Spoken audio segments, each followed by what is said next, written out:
Hello, good morning to everyone. Damini's beautiful ওয়ার্ল্ডে আপনাদের সবাইকে স্বাগত।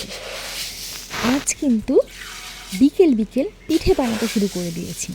বাঙালির শীতকাল মানেই পিঠে পুলি, আর তার সাথে সাথে আমিও লেগে পড়েছি পিঠে বানাতে।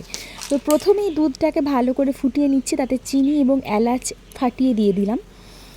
আর তারপরে কিন্তু পিঠে বানানো আপনাদেরকে দেখাবো, যেটা বাঙালির পুলি পিঠে বলে সেটাই বানানো দেখাবো। আর এদিকে হচ্ছে আমি কিন্তু বেশ কিছু পাটিসাপটা করে রেখে দিয়েছি। আর এই পাটিসাপটাগুলো আমি কিন্তু পুরোপুরি চালের তৈরি করিনি, চাল এবং ময়দা মিক্স করেই করেছি।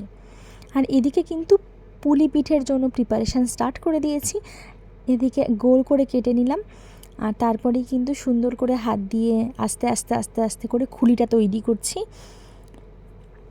আমার মামা বাড়িতে দাদু দিদা খুব ভালো এই পিঠেটা বানায়, আর এত সুন্দর খুলি হয় যে পিঠে দিলেই মনে হবে মুখে দিলেই গলে যায়। তো সেখান থেকে দিদার, দাদু এবং মায়ের কাছ থেকে শেখা আমার এই পিঠে পুলি। এর মধ্যে নারকেলের পুর দিয়ে দিলাম। নারকেলের পুর যখন আমি বানাচ্ছিলাম তখন তাতে গুড় দিয়েছি এবং তার সাথে আদা দিয়েছি। গুড় আর আদা এলাচ দিয়ে তৈরি করলাম, এর গন্ধটাই একটা অন্য রকম হয়। তো যাই হোক, এখানে কিন্তু পুলি পিঠেগুলো আমি গড়ে নিচ্ছি। এক এক করে অনেকগুলো পুলি পিঠে গড়ে নিয়ে তারপরে কিন্তু একেবারে দুধের মধ্যে ফোটাবো। আলাদা করে আর সেদ্ধ করব না, একেবারে দুধের মধ্যেই ফুটিয়ে নেব।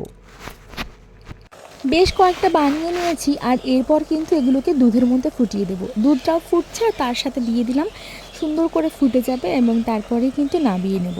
সেদ্ধ হয়ে গেলেই নামিয়ে নেব। বাঙালির শীতকালে এই পুলি পিঠে না হলে কিন্তু একেবারেই চলে না। আর এদিকে কিন্তু আমার পিঠেগুলো একদম রেডি হয়ে গেছে। এই যে গরম দুধে সরের সঙ্গে পিঠেগুলো দেখতে যা লাগছে না, গরম গরম নরম নরম, দারুণ একটা ব্যাপার। যাই হোক, চলুন এগুলোকে সার্ভ করে নিই। সার্ভ করে দেখুন আপনারা দেখতে কেমন লাগছে, আর কার কোন পিঠে পছন্দ আমাকে কিন্তু কমেন্টে অবশ্যই জানাবেন। তো আমার ব্লগটা যদি ভালো লেগে থাকে লাইক, শেয়ার, কমেন্ট করবেন, আর নতুন নতুন ভিডিও পেতে প্লিজ সাবস্ক্রাইব করে দেবেন এবং বেল আইকনটিকে প্রেস করে দেবেন। আজকের জন্য টাটা। কেমন হয়েছে অবশ্যই জানাবেন।